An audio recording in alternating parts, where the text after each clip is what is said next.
Hi, this is Dr. Kimberley Linert, author of Visualizing Happiness in Every Area of your Life and host of this podcast, Incredible Life Creator. And today I have with me Betty Withrow. Hey, Betty. Hi, how are you doing, Kimberly? I am great and so happy to have you on the show today because I know you've got stories and I love to hear the stories. Oh, good. Yeah. Yeah, well, thanks for having me. It's always an interesting thing to have a conversation and learn more about yourself and about the person you're talking to. So, let's go. That's right. So, just so people who will know who you are, I'm going to read your bio. Mhm. So Betty Withrow has been an entrepreneur since the age of 16, working in ranching, food service, as a fashion original, and as a writer. It's all about providing the very best service. She writes books, copy, and presentation materials for businesses, provides editing and coaching support for writers and published authors. She, and she's a published author. She works with other dynamic professionals to support people in reaching their goals.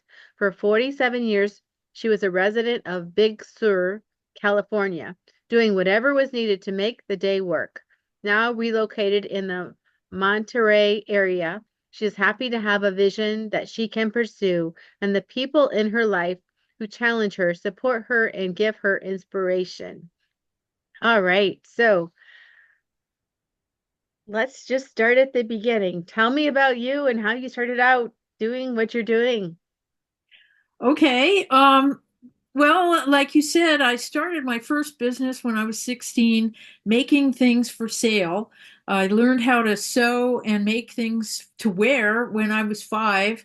I made my first skirt when I was 6, and then I was living with my grandparents at the time, and they said, "Well, if you want to have money, you're going to have to make it happen because we're not giving you an allowance." They were really old school. They were from they grew up in the last part of the Victorian age, so you know, get with it. And so I started that, and I still make things. I made the sweater I'm wearing today, for example. And it gave me a taste of being independent and going out and finding what I wanted. So that I think is foundational to who I am continuing to become. I still don't know who I am yet in some ways, but in other ways, I'm pretty sure of the expertise that I can offer. So, um, and let's see. And so from that background, I learned a lot about writing when I was in school. I was taking college level classes when I was in high school, and I encountered some very wonderful mentors who taught me the basics of communication and the science of rhetoric. I got grounded in creative writing, and it was writing all day, every day, and halfway into the night. So and I've always been into language. Yeah, let me back up a little bit. When I first learned the origins of the alphabet at the age of, I think I was 7 when I got my first encyclopedia, I got so excited because the Phoenicians had come up with this great thing that made it possible to communicate at a distance and made trade possible and so on. And I mean, I was just so excited about it. And nobody else seemed to understand how important it was. They were like, look, it's the alphabet. Okay, calm down. But it went on from there. I really got into learning about the structures of words and the nuances of grammar and things like that have fascinated me ever since I was in, third and fourth grade.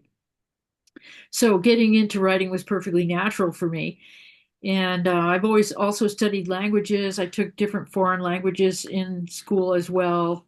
And the differences between the way that people construct their worlds in different languages is another thing that really grabbed my attention. And so I could say my favorite topic in the world is what do different groups of people find to be important? Because that's the crux of all of our communication. And so, getting back to my life story, um, after school, I got into a whole different way of living and moved to Big Sur, California. That's a story in itself, which we don't have time for today. But was out in the backcountry for many, many years and raised a ranch and my children, not by myself. And it was quite the adventure because we moved into a very wild location far from the roads and all forms of commerce. You know, it was a long, long way to go to town in any direction. And so I learned how to grow food, and I made a lot of mistakes along the way, but I learned fast and started to get really good at all of the things that are involved in the homesteading arts. I relied a lot on the Foxfire books and other countercultural books about the back to the land movement that was happening at that time. And so I was living it. And it may sound, a lot of people think that sounds really just glorious and glamorous, and it is and it isn't. There's certain things about farming that are just monotonous and frankly unpleasant, but you got to do them anyway.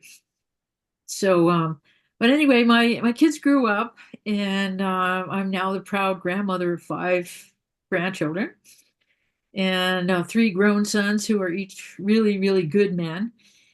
And when they started growing up, I started getting back into writing. I'd been writing the whole time, but kind of like write something and put it in a folder because someday I'm going to do something with it, that kind of writing. And so in 2013, I started a blog, and I started networking more with a local professional group, got to know some other people, got mentored by some more people, and started working with authors. Around 2015, I had my first writing workshops and started my first ghost writes and things like that, and got into more into editing. And it's just a wonderful thing to be able to learn from people while I'm helping them achieve what they want to do. And that's what always happens. Every person I work with, I learn something powerful from that interaction.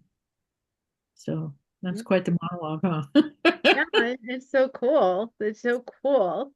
So, what fascinated me from the beginning of your story is that said you were writing and you were writing into the night.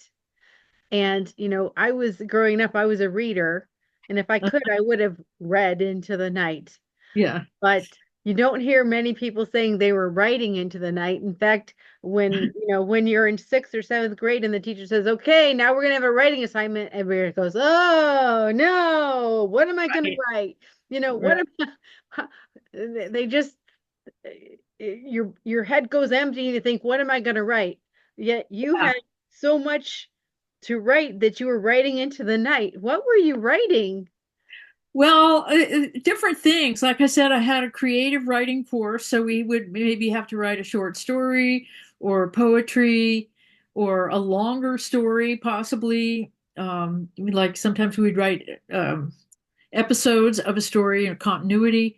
But the real bear that kept me writing was my rhetoric class. This was a class I took when I was in high school as a senior, and as I said, it was a college level course taught by a woman who was it was her last year of teaching before she retired, and she was very, very committed to writing, and she wanted to make sure we got it right. So we had to read voluminous amounts of stuff.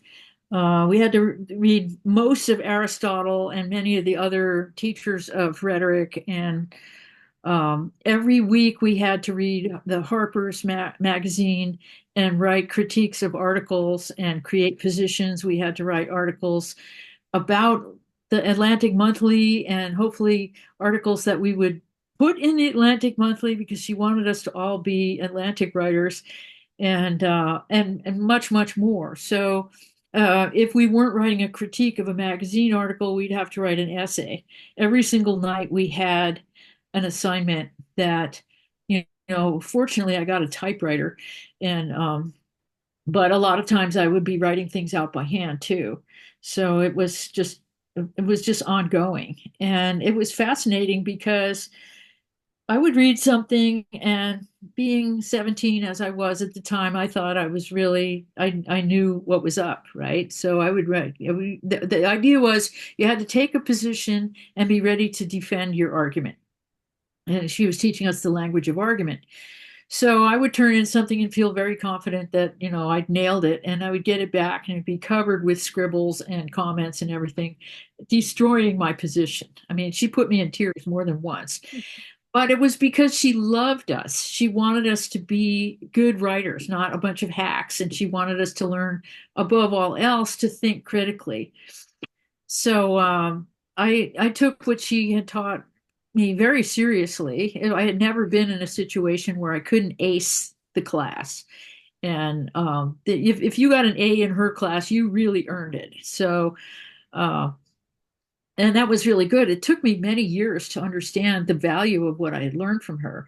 Although I started using it right away in sales conversations because, rhetoric is the art of persuasion. So you can persuade someone that they want to buy what you're offering. And but she was also a very grounded in religion kind of lady who was Southern Baptist from South Carolina. And she would tell us things like, I am giving you the most powerful tool that there is, and if you misuse it, you're worse than the devil.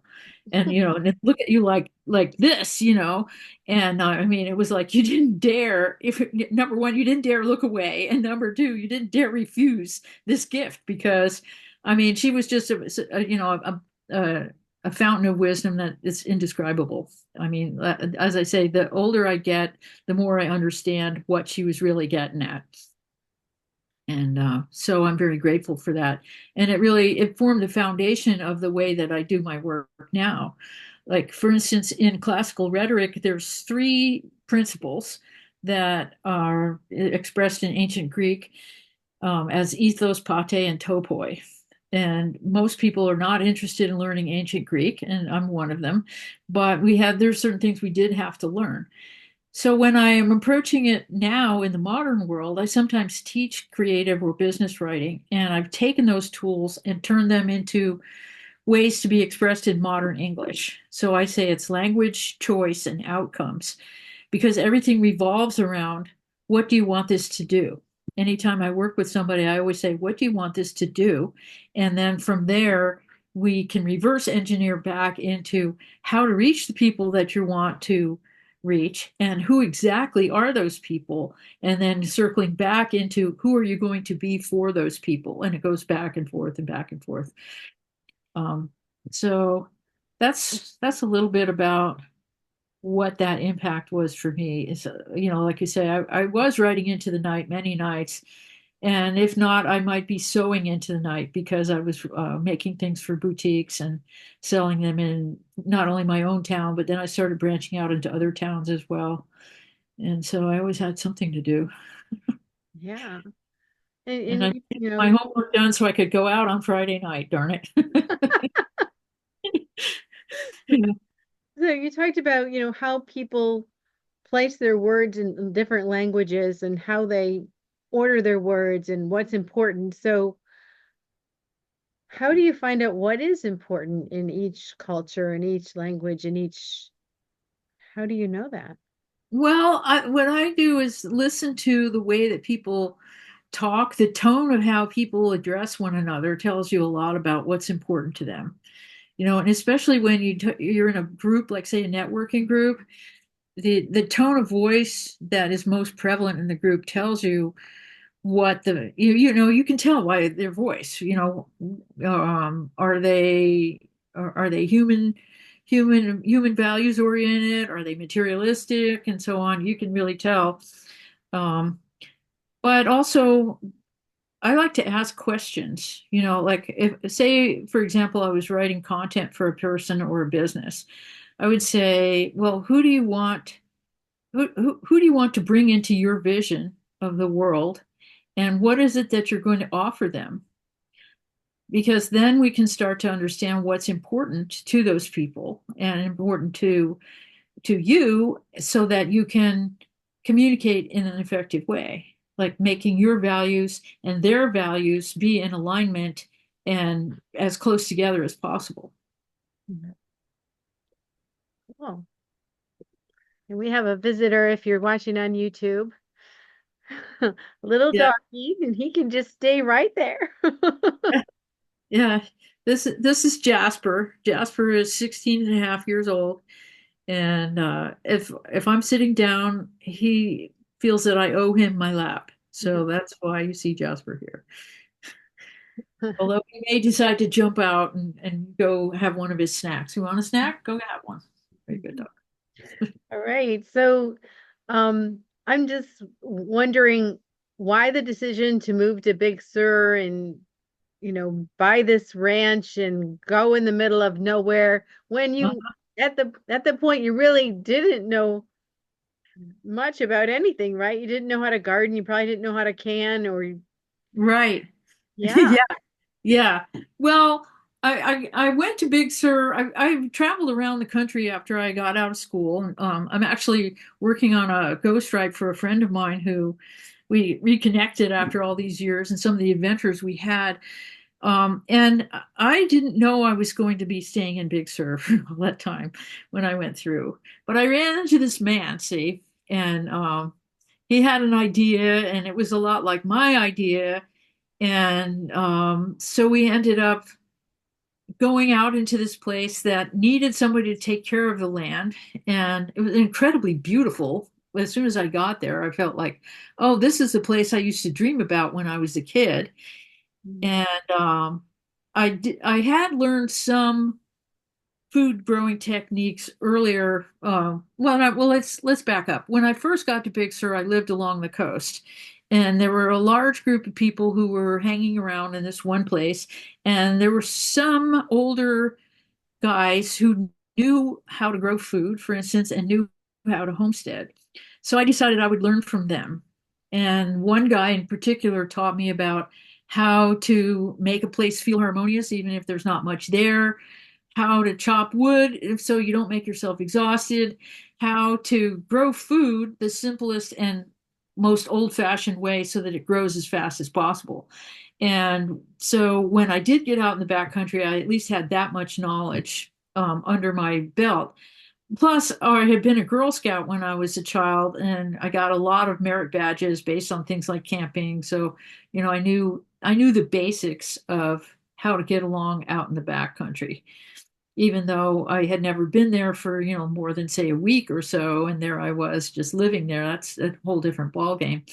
But I did know how to be in nature and appreciate the fact that I was able to be there because I grew up in New Jersey. So when when you get a chance to get out into the nature and everything, it's something to appreciate. Yeah. And now we had a conversation before this, and you were talking about how there can be landslides, there can be different things happening out there, Yeah. and you have to be prepared because you're not getting out, or it's going to take a long time to get out. So you want to talk about that? What happens in that area and how everyone survives and thrives? Yeah. Yeah. Well, it's true that in Big Sur, there's always something that could happen and probably will. You just don't know how often it's going to happen. And the best idea is to live in a state of preparedness where you have at least 3 weeks worth of supplies, hopefully more, because if an emergency does happen, there's no time to run to the store and you might not be able to get there anyway. So, uh, learning to can, as you mentioned earlier, was a big one. It's not that hard to can. It's just, it's a lot of work, but it's not difficult to do. And at the peak of my activities, when all the kids were eating 3 times as much as a normal person because they were growing, I canned just so much food. We had apple trees that grew from seeds with that came from an old apple orchard that we used to pack donkeys down to. And then when the seeds got spit out, they grew up into trees, which gave fruit. I grew a lot of tomatoes, and so in a typical year, I would can 100 cans of applesauce, probably 75 or maybe as much as 100 of tomatoes, depending on the crop, 25 or so of peach, between 25 and 40 of peach, and so on. And then there was drying food too, because you see, and buying things in bulk at the store, because then, in the wintertime, when the roads are not pleasant and possibly dangerous, you don't have to go anywhere. Um, And of course, it also involves things like I kept chickens, I kept goats. We had horses and donkeys for a while. At one point, I was raising ducks or rabbits, lots of dogs, and cats, because inevitably there's the rodent situation. So, it was like living in a zoo to a certain extent, especially the kids. The kids are most the most unruly of the crew. It's continual training. But it's a great way of life. Homesteading is not for everybody. And when we started on our place, there were a number of people there. Some of them stayed longer than others, and then other different people would come, and we would do stuff like make music to entertain ourselves. Was continually always making things. I have to be making things, or there's something wrong. That's the way it is for me. So yeah, it's pretty amazing to be able to look back on all that and go, I don't know how I did that. And that's the truth. I really don't, Kimberly. So did you homeschool your kids? No, I took them to there's a small public school. It's about an hour's drive away. So they went to school, and it is important for kids to know other kids. And so there was a lot of driving and talking along the way. And later, my kids told me that it was good that we had that much time to talk. And they go, Mom, you talk to us. A lot of parents never talk to their kids. And so that was a real gift because, I mean, it can be pretty monotonous when you have to listen to the same story tape every single day, let me tell you. But, the mercy is that eventually you forget. I mean, I never thought I'd be able to forget Pecos Bill. I heard Pecos Bill every single day for years, but I can't remember a word of it. It's wonderful. That's hilarious. Yeah. Wow. So you were taking care of the house, doing all that cooking and Mhm. growing and making things and still driving, Yeah. what, four I didn't hours a day? Yeah, I didn't drive all the time. We spelled who would drive, among the group because there was another group, another family that was living there, and for a short time we even had a bus on the ridge because there were several families that had children all the same age. So that was kind of neat. But then the bus broke, and the school district decided not to replace it, so it was a different world. Yeah, yeah. Yeah. And then why the move out? Okay, so I mentioned earlier about the natural disasters.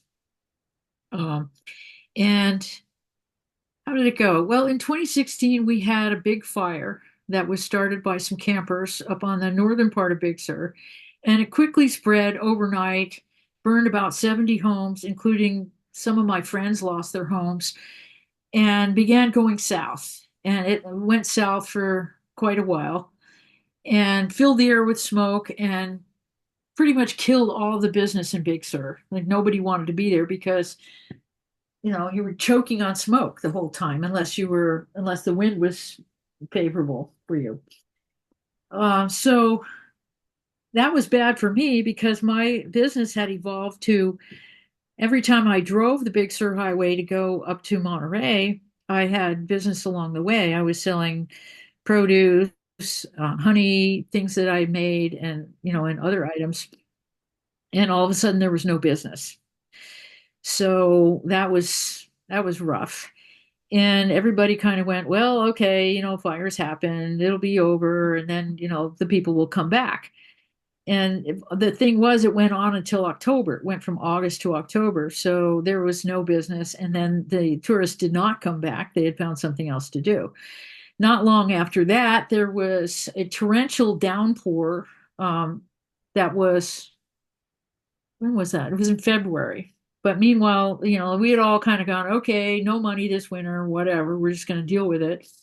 And instead, we had a torrential downpour that took out one of the bridges, and then there was suddenly no highway to use. And so then, instead of it being a 3 or 4 month incident, it stretched out into just about 2 years because they did an emergency repair on the bridge in record time, but it was still just unbearable. And I was one of the lucky ones that I lived close enough to the top of the ridge that I could walk, I could drive out the backside out onto the main highway up the valley.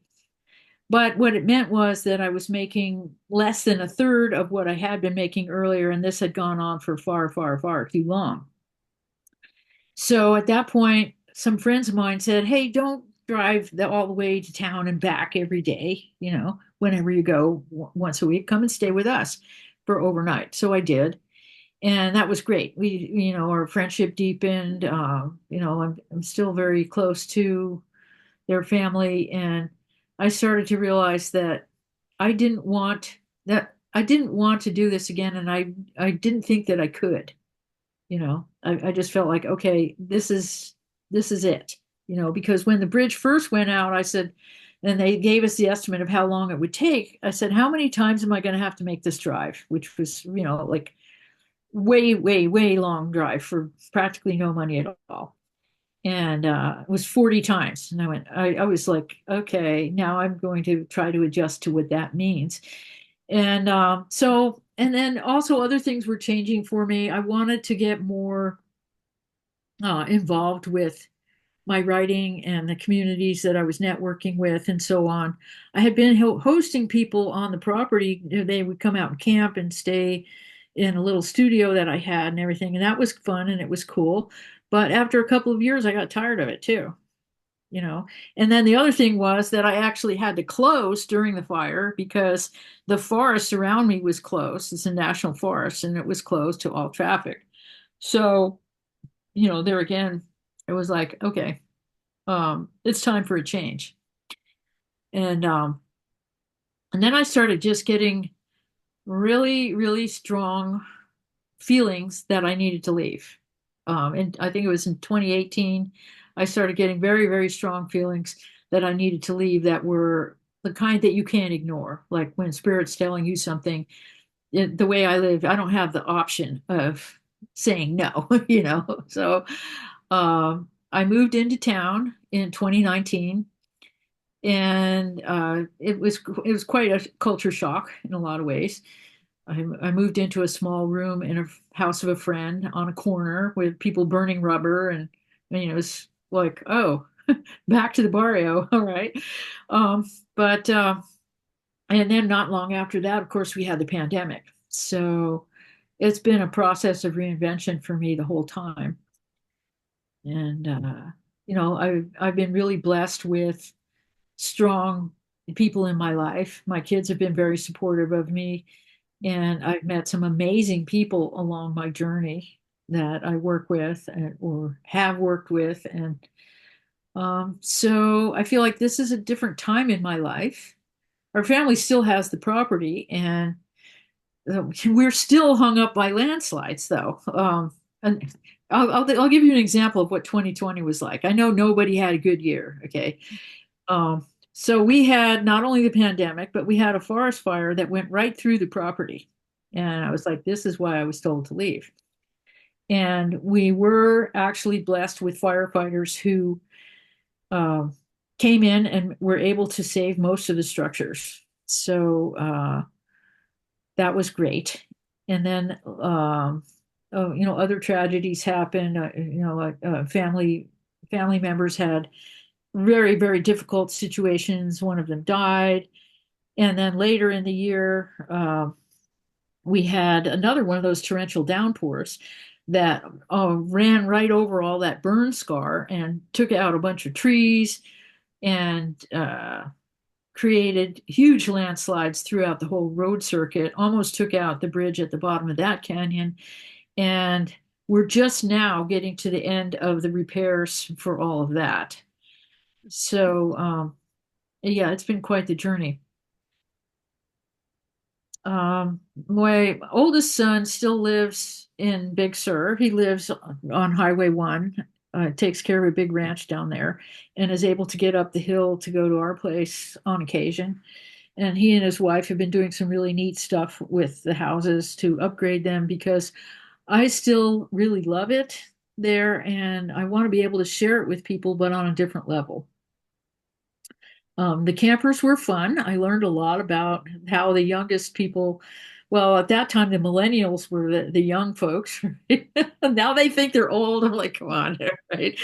But I learned a lot about the styles of communication. And it was very different the way that those people deal with things.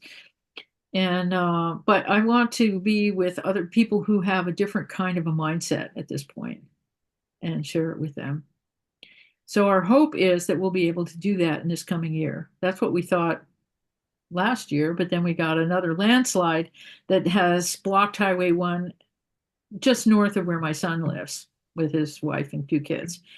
So, again, it's the Big Sur experience. You never know what's going to happen. We're all hoping it doesn't rain as much this year, but we'll have to take what we get. Didn't I guarantee everybody a great stories? You got them. But Thank you. but I would Yeah. like to talk more about your writing. So at this point, what services do you have and how are you helping people using your writing? Okay, well, I do various things. I ghostwrite for people who don't have time to write their books, which is always fascinating. Maybe they're running a company, or in some cases, they don't want to write the book because it's too hard for them to write about a certain topic. And so I interview them and record the interviews and write things from there. I'm just wrapping up. Well, I'm about three-quarters of the way through transcript. Someone has transcribed her journals, and I'm turning them into a book for her. So the ghostwriting is one. Coaching authors is one of my favorites because I get to help bring the book out of your imagination and onto the page. And that involves meeting at set intervals once a week and talking about what's needed in the book. We start with an outline. Once the outline is in place, then it's pretty easy to start building the momentum because that when you get an idea, then you know where it goes in the book. And I had one lady who, once we got her outline done, she wrote 150,000 words in 2 months. Blew my mind. I said, "How did you do that?" And then she told me about what she used to do in corporate, and I said, "I see." you know. But for most people, could you they could use a little support with their book, and it varies. It could be pre-editing, it could be structural, it could be motivational. There's one lady I work with who likes to write fiction, and so we work on developing her characters and then weaving together a plot so that these characters have a relationship to one another. It's pretty fascinating how that happens. So I like getting on the same brainwave with someone else and really just flowing it, making it flow. And then I do editing. If you have something that needs to be polished up, I do that, and both line editing and developmental editing. And sometimes that involves a bit of a ghostwrite here and there. And I write copy for businesses, like marketing copy, email, website copy, blogs, articles, and so on. Video scripting. And I also work with a collaborator on launching for books that involves a 12-month support package for getting your book out there and into the minds of the public before it even exists. And while you're going through completing the book, making sure the publicity in advance of the book is strong enough so that when your book comes out, it's not like, oh, here's my book. And everybody's kind of like, yes. And then that's not what you want.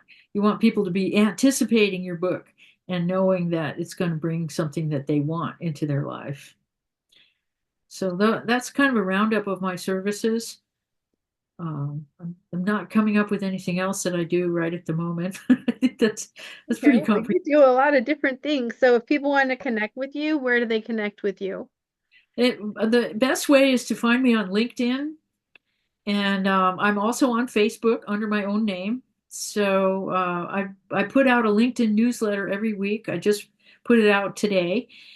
That is, it's called Connect and Communicate. It's about exactly that. Again, what do different groups find to be important. I talk about teamwork and getting your message clear, understanding what your clients really need, and things like that. So I write about writing, in other words. Yeah, Yeah. I love that. LinkedIn is great. It's LinkedIn or Facebook is really good. And my website is called thewriterslaunchpad.com, thewriterslaunchpad.com. And I offer a free 30-minute consultation if you want to talk about your project or your ideas to see if we're a good fit to work together. Yeah. And I have all that in the show notes that you sent me so in case people forgot or whatever, they can just look at the show notes and they'll be able to access all those things. So that's awesome. So now I have a personal question. What gives you the most happiness and fulfillment in your life at this point?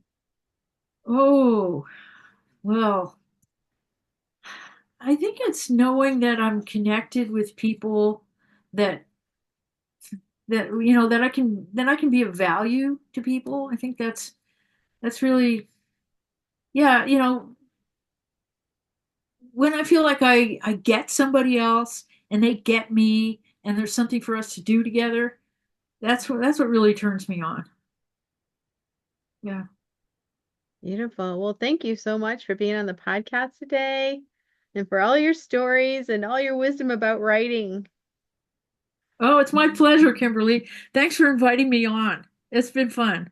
Yeah. So I You've have been one making me, telling your story makes you think about why did that happen, That is true. Yeah, So yeah, I have one last question for you. sure. What is your best advice on living an incredible, amazing life? Ah, okay. Find something that you love and do it as often as possible. That is awesome advice. Thank you so much, Betty. You're so welcome, Kimberly. We'll talk to you again Yeah. soon. All right. Have a good one.